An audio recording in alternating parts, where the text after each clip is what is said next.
Maya Maya de Brazzaville pour cette investiture de Denis Sassou Nguesso. Beaucoup se demandent pourquoi est-ce qu'il y a autant de personnalités, autant de chefs d'État qui ont effectué le déplacement. Eh bien, on peut voir ici le pouvoir de médiation de Denis Sassou Nguesso et la diplomatie rayonnante qu'a menée le Congo depuis de nombreuses années sur la scène continentale. C'est cela qui lui vaut aujourd'hui cette reconnaissance de ses pairs du continent. D'ailleurs, quand il y a eu la crise libyenne, Denis Sassou Nguesso a été désigné par ses pairs du continent africain comme étant le président du comité de négociation en vue de la réconciliation du peuple libyen qui avait été mise sur pied sous l'égide de l'Union africaine. Il a réussi d'ailleurs l'exploit de réunir ici à Brazzaville même tous les frères ennemis il y a à peu près 2 ans maintenant. Le maréchal Khalifa Haftar lui-même avait effectué le déplacement, même si c'était 2 jours plus tard, revenant ainsi, effectuant le même mouvement que Fayez El-Sarraj, qui à l'époque était le président qui était celui qui représentait cet exécutif qui était reconnu par les Nations Unies. C'est pour vous montrer combien il est Denis Sassou Nguesso être présent et combien il a été influent. Il a souvent été influent sur le continent africain, notamment dans la résolution de conflits. Et et parfois des médiations même, la diplomatie parallèle même parfois menée par le président Denis Sassou Nguesso pour permettre de gérer un certain nombre de crises sur le continent africain sans que cela ne fasse forcément l'objet d'une médiatisation. On pourrait aujourd'hui conclure que c'est ce qui lui vaut ce mouvement massif de chefs d'État du continent vers Brazzaville pour cette investiture. Et aussi au terme d'un processus électoral qui a été salué par la communauté internationale, salué par la mission d'observation de l'Union africaine.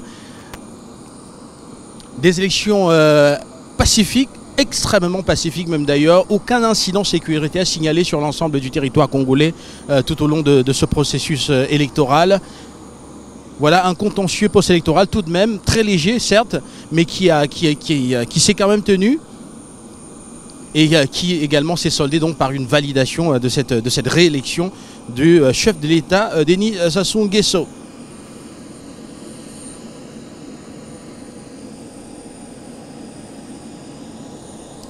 Et voilà, mouvement donc ici, on va bientôt savoir qui est ce chef d'État, qui est cette personnalité qui va arriver, ou alors quel chef d'État arrive à l'instant.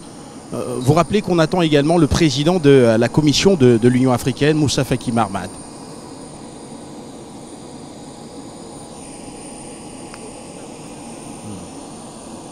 Et les officiels congolais qui sont là. On voit également Jean-Marc Ngakosso, ministre congolais des Affaires étrangères, qui est également présent.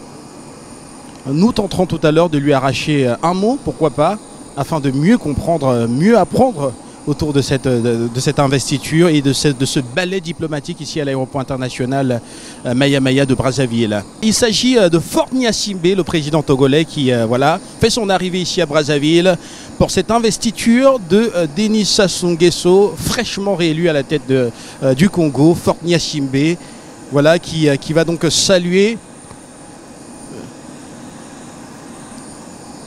Il s'agit bien du président togolais Faure Gnassingbé qui fait donc son arrivée. Pas de poignée de main, mais une reconnaissance. Notamment, on va voir qu'il va s'arrêter devant Jean-Marc Ngakosso, ministre des Affaires étrangères. Un échange bref et le chef de l'État togolais qui va donc s'orienter maintenant vers le salut. Cela ne se fera pas sans avoir passé justement ce dispositif protocolaire. Le pas rapide, l'investiture, c'est dans moins d'1 heure maintenant et